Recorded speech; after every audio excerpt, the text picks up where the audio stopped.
প্রতি বছর ৩ ডিসেম্বর বিশ্বজুড়ে আন্তর্জাতিক প্রতিবন্ধী দিবস পালন করা হয়। এবছর অর্থাৎ ২০২৪ সালে আন্তর্জাতিক প্রতিবন্ধী দিবসের প্রতিপাদ্য হল অন্তর্ভুক্তিমূলক টেকসই ভবিষ্যৎ বিনির্মাণে বিকশিত নেতৃত্বে এগিয়ে যাবে প্রতিবন্ধী জনগণ। যদি আমরা এই স্লোগানকে সফল করতে চাই তাহলে একটা জিনিস আমাদের মনে রাখতে হবে যে আমাদের যারা প্রতিবন্ধী জনগোষ্ঠী আছেন তারা যথাযথ সুযোগ সুবিধা পাচ্ছেন কিনা। এখানে একটা ধারণা পরিষ্কার হওয়া খুব জরুরি, সেটা হলো ইকুইটি এবং ইকুয়ালিটির ধারণা। দেখুন, 10 জন মানুষ আছে, 10 জন মানুষ কোনো একটা নির্দিষ্ট ধরনের চাহিদা নিয়ে আপনার সামনে এসে দাঁড়ালো। আপনি মনে করলেন যে 10 জনের মধ্যে আপনি সমানভাবে কোনো কিছু বন্টন করবেন, মানে তাদের চাহিদার যে উপাদান বা বস্তু বা কোনো সার্ভিস সেটি আপনি সমানভাবে বন্টন করবেন। কিন্তু একটা কথা মনে রাখতে হবে যে 10 জনের চাহিদার পরিমাণ কিন্তু সমান নয়।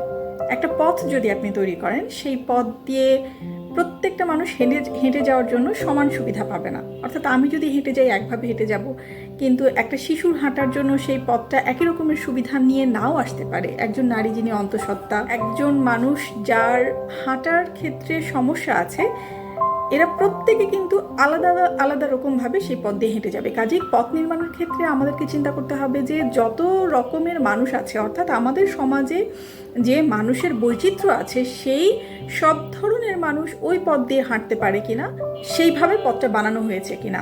যদি সেটা বানানো হয় তাহলে আমরা বলবো যে সেটা সেই সমাজের জন্য একটা অন্তর্ভুক্তিমূলক ব্যবস্থা তৈরি করতে পেরেছে।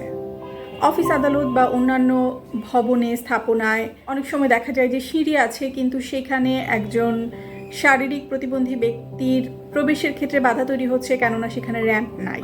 যারা শ্রবণ প্রতিবন্ধী তারা যখন কোনো অফিস আদালতে যাচ্ছেন বা কোথাও কোনো কাজে যাচ্ছেন, সেখানে সারা ভাষায় অনুবাদকের কাজ করেন এমন ব্যক্তির থাকাটা খুব প্রয়োজন, নয়তো তারা কিন্তু গিয়ে সেই জায়গায় সঠিক সেবাটা পাবেন না। তারা কি কাজ করতে এসেছেন, কি কাজ করতে চাইছেন, সেই সমন্বয়টা কখনোই তৈরি হবে না।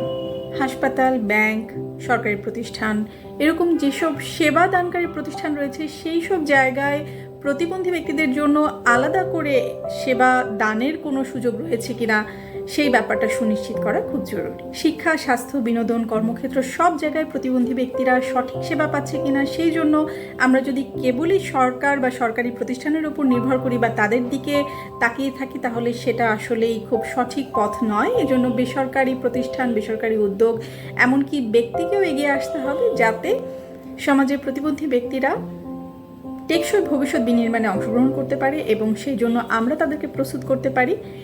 এজন্য সবচেয়ে বেশি যেটা জরুরি সেটা হলো সহমর্মিতা। আমাদেরকে ভাবতে হবে, বুঝতে হবে যে তারা কোনো একটা কারণে অন্যরকম চাহিদার সম্মুখীন হয়েছে এবং সেই চাহিদাটা পূরণ করতে হলেও আমাদেরকে অন্যরকম করে ভাবতে হবে। তো সেই জায়গাটায় আমাদের সহমর্মিতা, আমাদের দরদ, তাদের পাশে যদি আমাদেরকে দাঁড় করায়, তাহলেই কেবল আমরা একসাথে একটা অন্তর্ভুক্তিমূলক সমাজ তৈরি করতে পারবো।